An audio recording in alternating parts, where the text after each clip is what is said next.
People of YouTube, hello and welcome to Stasis, or Stasis, if you want to pronounce it that way.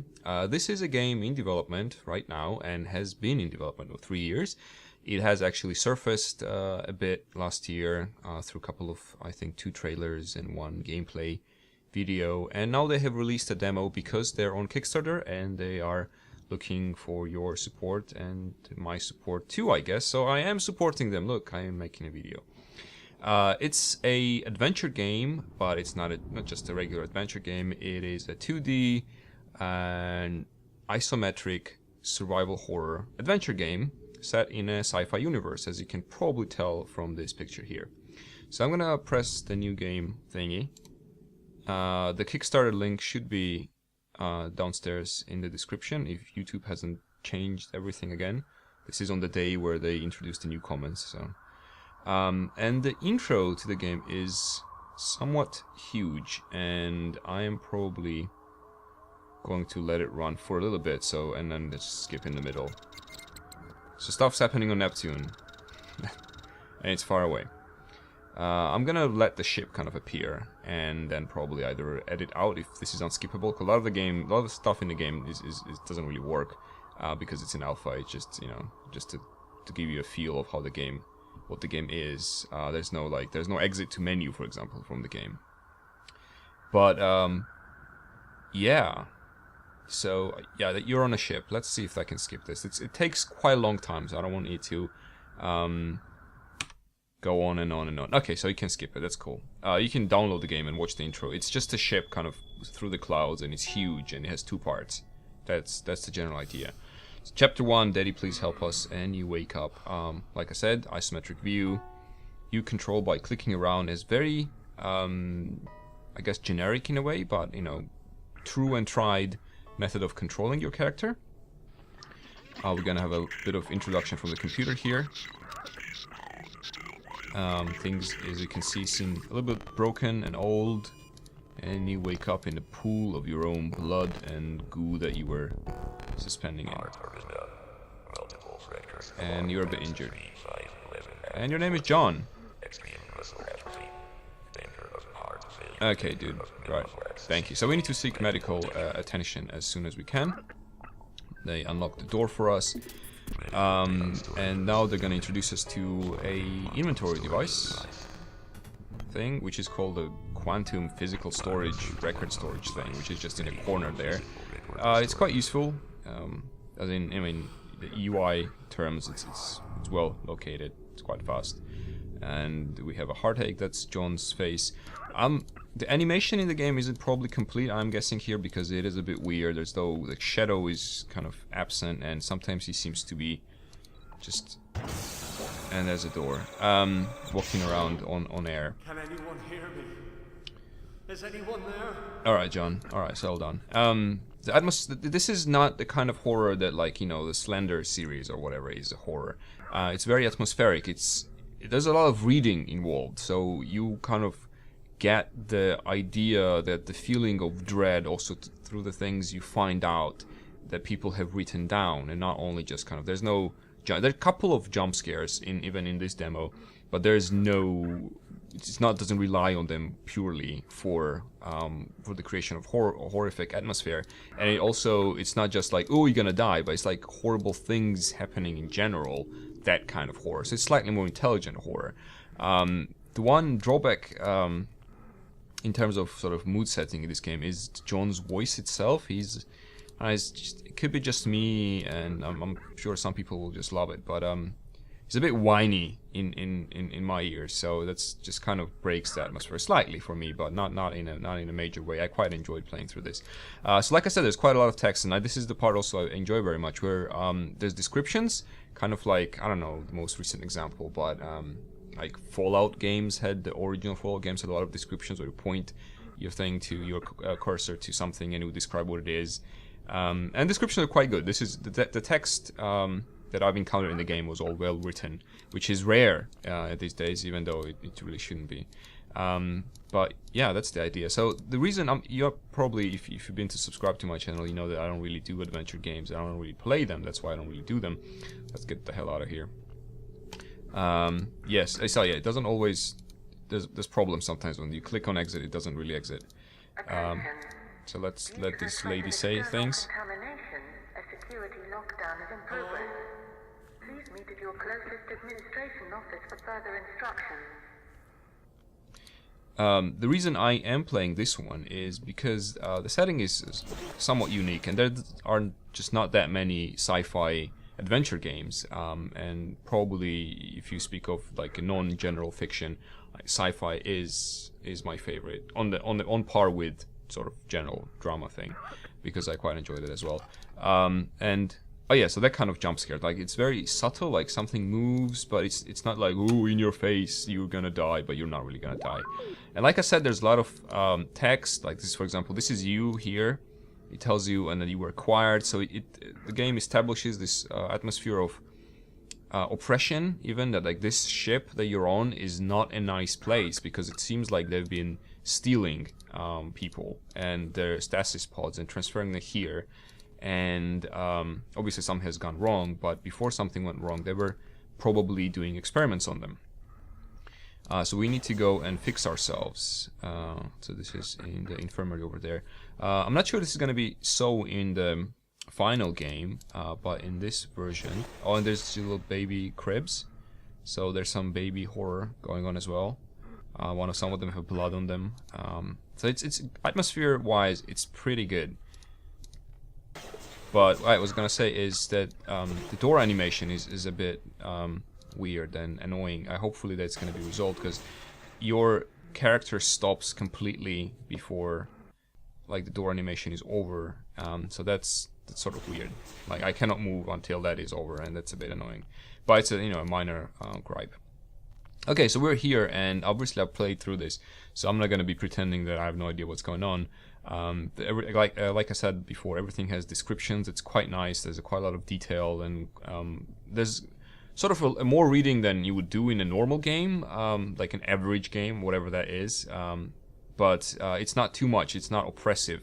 The ship is oppressive, not the reading. So I think in those terms, the game is very well done. So what we need to do is we need to heal ourselves. But to heal ourselves, we need to analyze the damage to ourselves, and to do that, we need to go to this dock mate. Auto diagnostics device, and it's turned off, so there's like a simple puzzle here where we go and turn on the mains and then turn on the dock main, and we cannot turn on anything else because there's not enough power in the ship, and we enter here. So as I was saying, and as John is hopefully going that way, I'm playing this partially because there is sci-fi, and I don't remember the last time I played sci-fi adventure game, and probably it was The Dig, which is the game that I think his name was it Christopher Bischoff, the designer of this one, of Stasis, and he mentioned it as one of his main inspirations and one of his favorite games as a gamer. And that was one of the games that, sorry computer, I'm talking over you, that really made me a gamer, I guess, or really influenced me as a child. I played it when I was about 10 years old, maybe. I think so. 10 years old sounds about right. And it left quite a huge influence, or had quite a huge influence on me. The Dig is a game by LucasArts. So they analyzed this here, and we're gonna just pick up the drugs that we need to heal. Yeah, so he's pretty much repeating what we said. This is how the system works. So you find things, and it displays them in a huge manner on your screen, and then you can access them from here. So this is empty. Again, we do a basic puzzle thing here. This is pretty much a tutorial. You fill it up, and then you inject into yourself, and there's gonna be a little cutscene here that follows. Maybe. Hopefully. Please don't crash. There we go.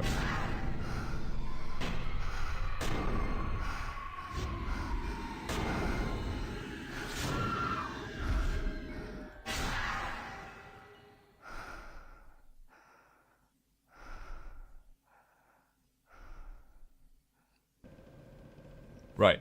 So as I was saying, so you remembered that he had a family or something like that. As I was saying, LucasArts, yeah. So it was the first non-comic, non-humorous game that LucasArts made, and it was really good. I really enjoyed it. It was quite mature, like it deals with loss and death, and there are probably some spoilers now, obviously. So if you don't want to hear spoilers about The Dig, you should walk away right now. Okay, so we need to also get something from here. I'm going to quickly go to the breaker box again. We need to turn this off, turn this back on, robotic surgeon. There's also a lot of information with the robotic surgeon thing, and you learn a lot about the game through reading people's logs, which is nice. I like that.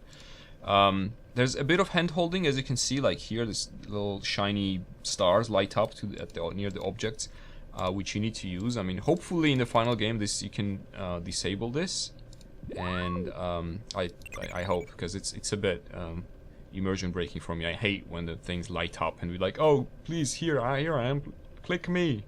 And yeah, anyway. So, The Dig, back to The Dig. So, remember something you press here? Oh, okay, there we go. So just an additional item here. This is all the puzzles are... Whoa, what happened here? Oh, I remember. So we do that. And then we go here. And yeah, all the puzzles are well made. They're not random like some games have absolutely random puzzles where you have no idea what's going on, why you need to press those things they need to press, etc, etc. So we need to now turn off the robotic surgeon. We can go to emergency life support. I don't know if it actually helps us support life, but like lights go on here. But what that does is it leaves the robotic arm extended so that we can take off the drill, which was like a brain drill or something like that. So we got that, and we're gonna need that in the nearest future. And we continue our journey. So yeah, all the puzzles, they make sense. They are based on like how things would work in the real world, more or less. And it was kind of same in The Dig. What happens in The Dig is you can be any of them. So you have 3 characters, and they're astronauts. They're trying to, I think, drill or doing some drilling or mining on a asteroid, and somehow they're transported to this alien world because there's some sort of portal on the asteroid.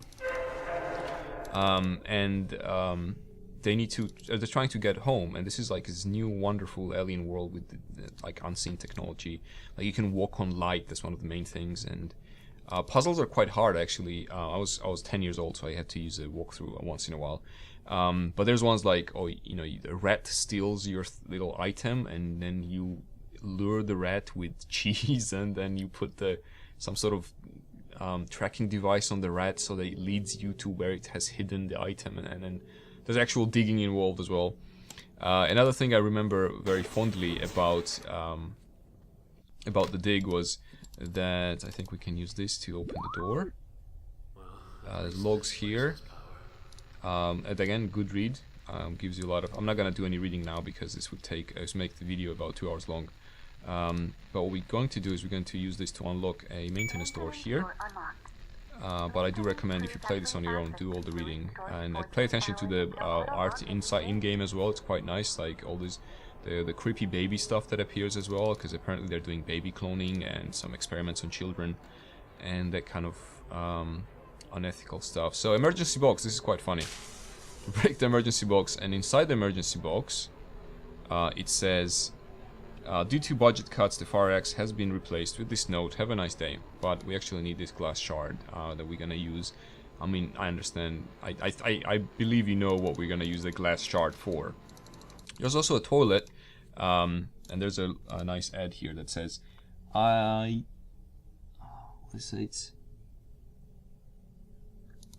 aim to keep this bathroom clean, your aim will help. So there's it's kind of a joke there. I think you can flush the toilet somewhere, I believe. Oh, there we go, you can flush it. There we go. So this is just a little bit of joke, but a nice toilet. You know, there's a YouTube channel dedicated to video game toilets. I think you should check it out. I think it's called Video Game Toilets. But yeah, check it out, it's cool stuff. So heavy lifter, if aliens appear, you know, we can use this. Right, so we can go to maintenance area now that we have opened it through the console, and we get stuck on the door. Okay, there we go. So yeah, that's a bit tricky. Hopefully this will be all resolved by the time the game comes out. But it's a really cool. The art is really cool in the game. I quite enjoy how it looks.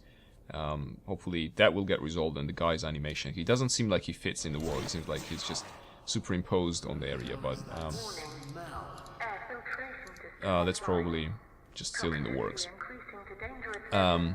So yeah, you find again lots of information. The guys, like, this is the engineer dude that is writing about the different problems on the ship, etc., etc.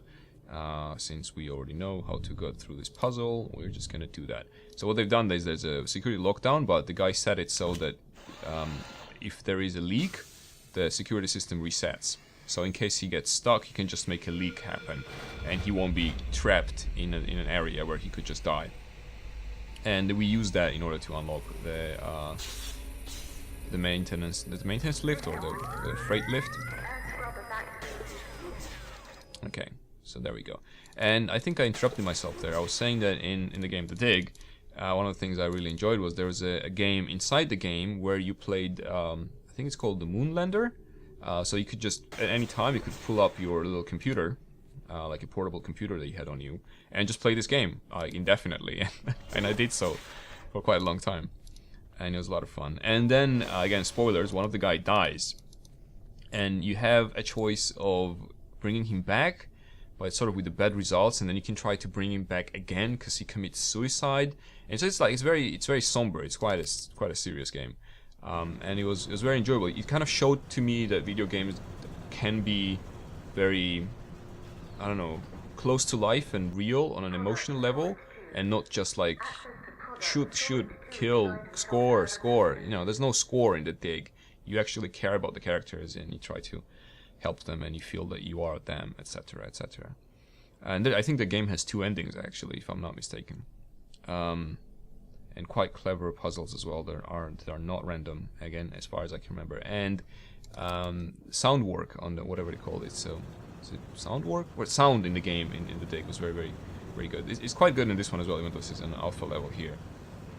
The game sounds quite good and looks quite good, again, apart from some animation stuff.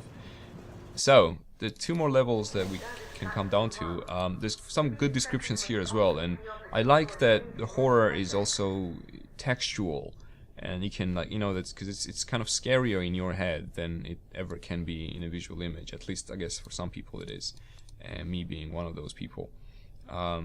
There's like a teddy bear that is has some dried blood on it and stuff like that. I mean, it's somewhat cliche, and the game does often run the risk of becoming like a parody of itself, but most of the time I think it avoids doing that. So we got already bodies here and a body bag. I think some of them can be opened. There's kids as well, so there's that again, the theme of children experimentation. I think this should trigger, there we go, some weird thing, and they die. Again, unfortunate that this thing is there. I mean, I would have searched that body anyway. You can see some dead bodies here as well. The entries of this person, by the way, Clara Daniels, you hear about her, you read about her before in other people's reports and diaries, which is cool. And so it means that, you know, there's the characters are permanent, sort of, so to speak. We cannot really get through here because it's a hand scanner, and we don't have a clearance because we don't work here. We were kidnapped and brought here in a stasis pod and separated from our family. So if we need someone's hand, you know what that means, right? It is a video game after all, so we have a shard of glass and we need a hand. So you know where this is going. So this is the last level. I think we're pretty much through the game right now, or the demo anyway. I mean, it's a lot longer if you do actually do the reading. So we're gonna encounter our first. All these things are locked. We are going to encounter our first live human being, or so it seems anyway. Actually, like a human being and a half, really.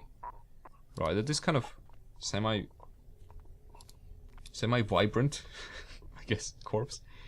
And someone calling for Yuri. I guess that is Yuri there. So let's pick it up. Routing new radio signal through clock suit is, I guess, what you're wearing, because this computer keeps referring to it. So there's gonna be a little conversation. I'll shut up for a second. What's going on? No. This is John Marrett here. John, how did... Never mind. Is Yuri there? He's dead. Shit! Listen to me, John. No, wait. Who are you? Where am I? My name is Sarah Hensley. I'm a botanist in the biome labs here in the Groom Lake. Room what? Listen, I will explain everything later. Right now, you need to get to the tram. Alright, so the tram is that way, but actually there should be another jump scare here. Sorry for spoiling jump scares. There we go. Creatures! But before we go there, we would have to go there and find out something and go back, blah blah blah. But again, since I've done this, let's cut this thing short and get what we need. Yuri, I'm very, very sorry about this, but I desperately need your hand. And there it is, severed hand. This probably will be improved. Slightly weird drawing of the part where the hand came off, actually. Right, so we're gonna take this hand up to the area in order to get an item, which is probably the most, how should I say this, the most classic of video game items, the most useful of video game, and probably real life items if you're dealing with danger.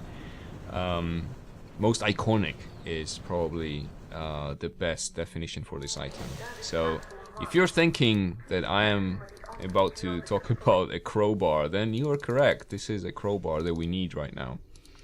So we're gonna get a crowbar here.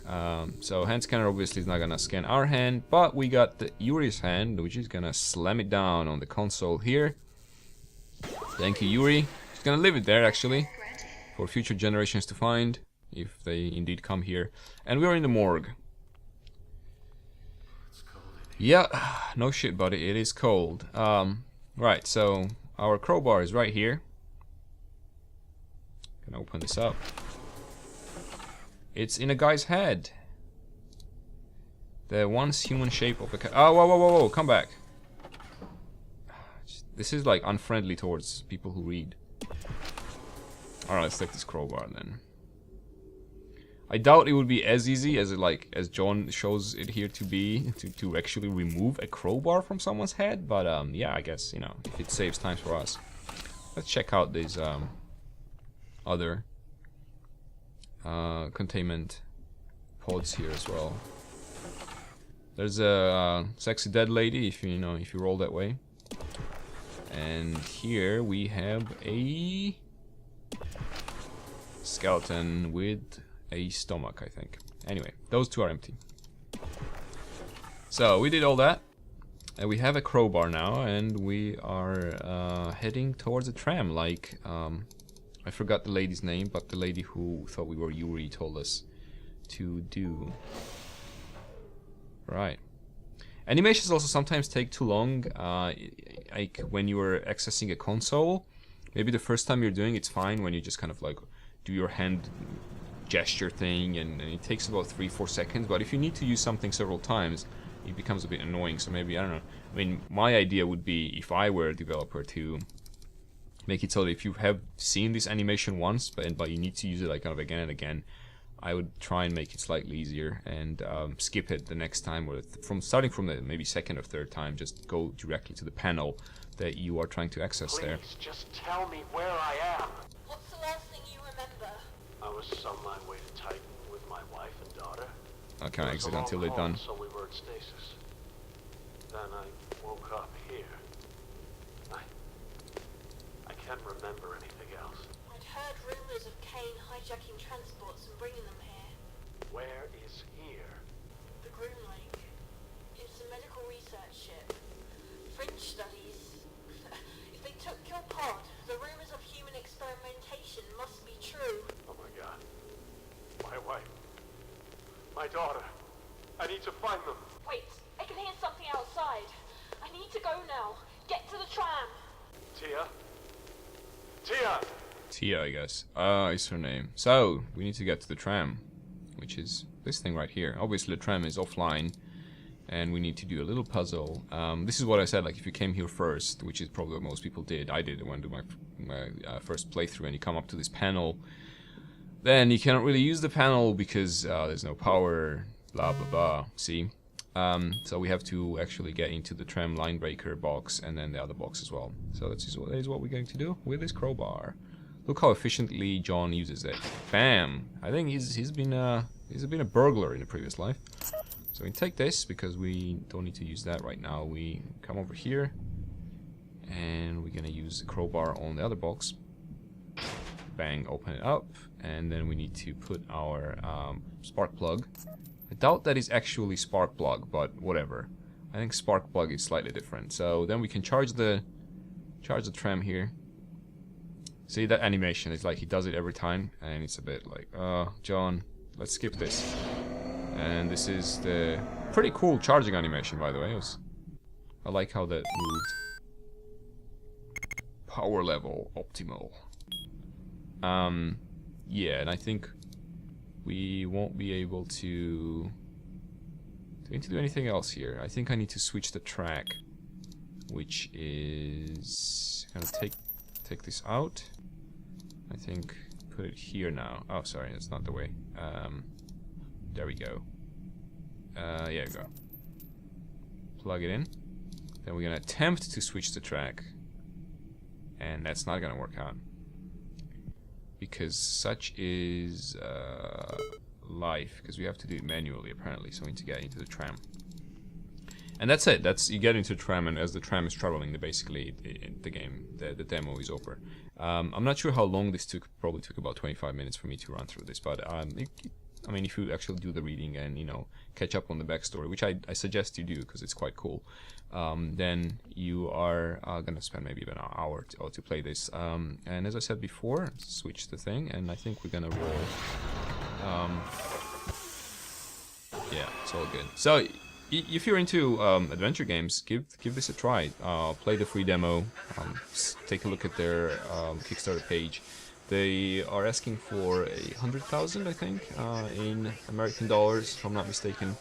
Even though the guy is, I think, from South Africa, and they're halfway there already, which is like 2 days later. So I guess there is a demand for this sort of game, and I'll definitely play it when it comes out. Even though, again, I'm not really into adventure games anymore, but this is quite cool. To repeat my sort of minor gripes is that, you know, animation, which is probably going to be fixed because again, alpha. Even like this movement, this animation is quite cool. I quite like it. But like the guy's movement and his like impression that he's actually present in the world is somewhat absent, and you know, the door makes you stop, etc., etc., etc. But that's super minor. And then a slightly less minor, but still minor, would be like the guy who is actually doing his voice. I would rather have someone else, but this is my personal preference. And really good job on writing. I think it's very appropriate amount of text and well written.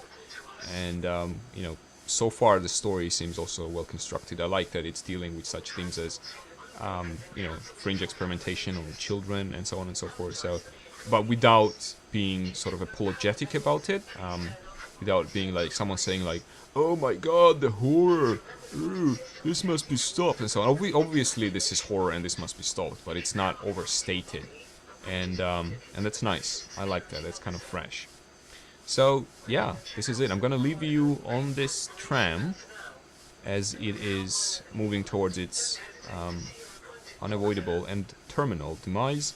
Thank you guys for watching. And if you enjoyed this video, please consider supporting it any way you can, and I'll see you next time. Bye.